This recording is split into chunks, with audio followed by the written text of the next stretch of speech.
the beauty of major gift fundraising is actually, it's probably better described as high-touch, low-tech, rather than the high-tech, low-touch that you might have with perhaps websites and so on. So it's a difference both in just amounts, but also in technique as well. Now, the starting point for giving, rich people giving is, well, what do we hope for? What do we hope is happening? Well, we hope that they're going to fund the causes that we're either running or that we care about, and hope that they will, feel they have something spare to give over. The trouble is, from the donor's point of view, it's really not about a sort of an objective assessment of, gosh, there's all these needs out there and that's the one I'm going to give to. And the quote that I want to share with you here from a guy called Jerry Panas, who writes very good books on philanthropy. He says, large donors do not give to needy causes. They give to dreams, to visions, to bold and imaginative ventures. They give to projects in which they are interested and in which they have an opportunity in designing the programme. So do you see the shift from, here's my charity, we're £10,000 short of our budget for this year, or here's my building and we need a new roof. It's all about you, the charity, what do you need? And actually shifting it to a donor-centric point of view, where you're saying, okay, the donor has reached a point in their life where they're lucky enough to have more money than they need, and what would they like to do? What are their concerns? What are their passions, which might match well with what you're trying to achieve as a charity? So it's a shift from a charity-centric point of view to a donor-centric point of view. And if that's the one point you could take away, brilliant. I managed to keep going until the slides came up. I do think it's important, before the main bit I want to do quite briefly, because I'm sure you'd rather hear from the philanthropist, to share some research, but I just want to briefly talk about the context, which is that in the UK, we are not particularly pro-philanthropy. You could even say we are quite anti-philanthropy many times. And I did a study of media coverage of philanthropy, and anyone who reads the newspaper will not be hugely surprised, but you may be surprised at the extent of the negative perceptions that are out there. The view is, if you give a lot of money, that you are somehow in it for something. There's some sort of hidden agenda. It's about your status, your power, your control. You want to hang out with the A-listers and so on. If you give a small amount, if you give £5 or so, that's lovely. You're a local hero and well done and all that. Start to put some zeros on the end, and people just get a bit suspicious in this country. Of course, it's the other way around in the US. It's marvellous. You aspire to be a philanthropist. This is a good thing.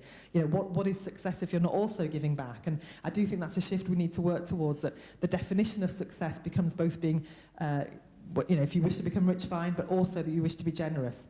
And I think the role that people like Bill Gates and Warren Buffett have played in showing that it's no good being just the world's richest man, you also want to be the world's most generous man. However, we have a long way to go, as these quotes show. The Guardian is the worst for it. I think many people who work in the charity sector are Guardian readers, as am I. They are absolutely the worst for being critical. And when Bill Gates decided to give, not millions, but 30 billion, at that time, to charity, the Guardian's comment was, so why not? What else could he possibly do with all his money except coat himself in treacle and roll in banknotes? And then they wonder, and then they say to you, why isn't there a British version of Bill Gates? And well, could it be yourselves?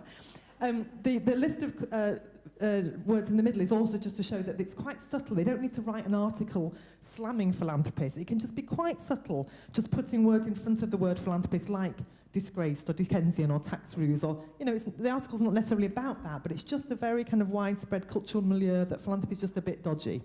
So we need to think about that, and we need to thank journalists whenever they do write nice articles, like today's Yorkshire Post has a lovely article, so I immediately emailed the journalists to say thank you, and we need to help the media to understand that they are causing some of the barriers to giving in this country. Okay, so the main thing I wanted to do is just share a little bit from a few projects that I've done, some of which are written up in that book. Why do donors say they give? And Sally Ann's quite right. I do have an extraordinary job where I get to go and talk to people. See, I used to be a fundraiser, and so if I was talking to them, they knew that eventually I was going to ask for money. And the beauty of being an academic now is that I ask them questions, really nosy questions, but I'm not leading up to an ask.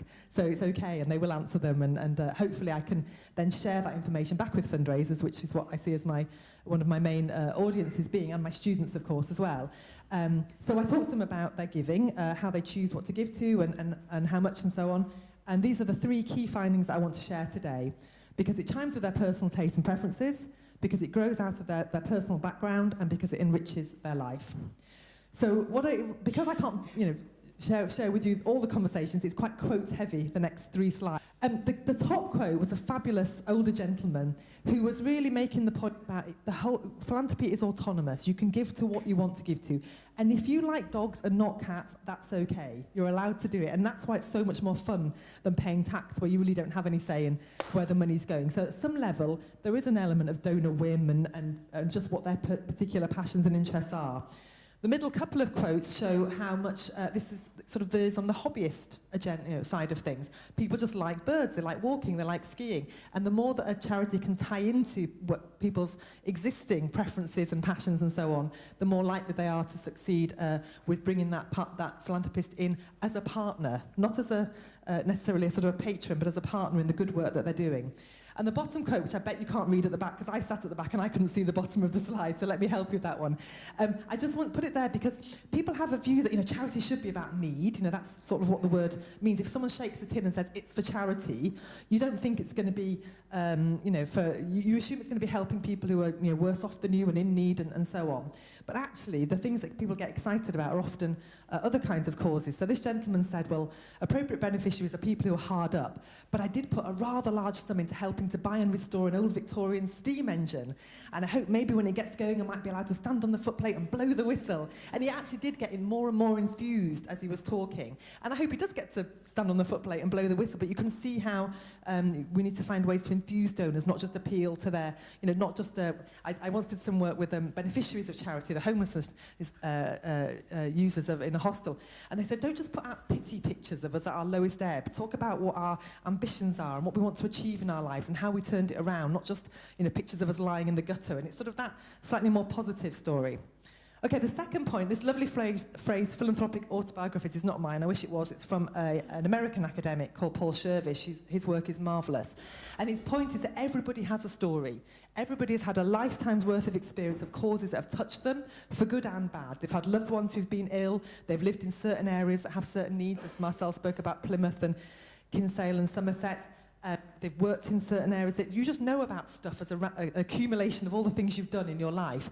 And sometimes the decisions you make about what to support are very much influenced by that. So just to give you some examples of quotes, growing up by the sea, so supporting the RNLI, having children, that's a real key. When you have children, you've got less time and less money than probably any other time in your life, and yet people's giving and volunteering grows at that point, which just shows it's not a function of how much money or time you have. Many people say, if only I had more money, if only I had more time. Well, it's not true. It's when your eyes are open to the causes and needs that are out there, and then you find the time and you find the money. This quote in the middle I wanted to share, another different, very charming gentleman, who gives a lot to butterfly conservation, which is not the most common cause. And what he said was, because when he was a boy he collected butterflies, which essentially meant killing them, he now wanted to give back the damage that he'd done.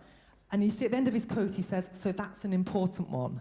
And I think when we're in a fundraising mode, our definition of the word important is very different to the donor's definition. He's not saying butterfly conservation is more important than famine, nutrition appeals, or putting a roof over someone's head or anything like that. He's saying in the context of his life and what his experiences and his feelings and so on, it's important. And I'm sure he'll leave a big legacy and all the rest of it. And so we need to find those people for whom our cause is important, rather than presume that everyone else will agree it's the most important thing. Okay, and then the third and last of the points is this point of enrichment, hence the title of the book, Richer Lives, because I have never, ever met a philanthropist who disagrees with the statement that philanthropy enriches their lives. They may have plenty of other motivations. They might do it because of how their family operates, because they enjoy applying their skills in a certain way, because, all kinds of different reasons. But they always alongside that, and often at the front of that, it's just much more fun than being on a yacht, playing bridge or golf, sipping G&Ts. They just want to be out there doing something that feels satisfying and rewarding and so on. And this is just a few examples of quotes. These have names because these are from the Coots £1 Million Donors Report, which I also research and write, and that has case studies, whereas this one is all anonymous. The book is anonymous interviewees. But every year in about November we publish the £1 Million Donor Report, and we only ever get media coverage for the first 2 pages, which is full of how many donations, how much do they add up to, and where do they go. And the answer is there's about 200 every year, worth £1 million or more, almost all for exactly £1 million, not many for more than that. from about 100 donors, because some people make more than one, and they tend to go into their own foundation, to universities, arts and culture, and then after that, health, international development, and so on. Not so many to local causes, which is why local giving is so very important. But the rest of the report, which is my favourite bit, is all the case studies, the stories. How did it come about? What happened?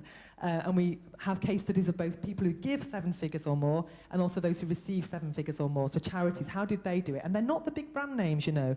I used to just phone up the top 10 charities and say, can I talk to you about your £1 million donors? And they say, we wish we had some.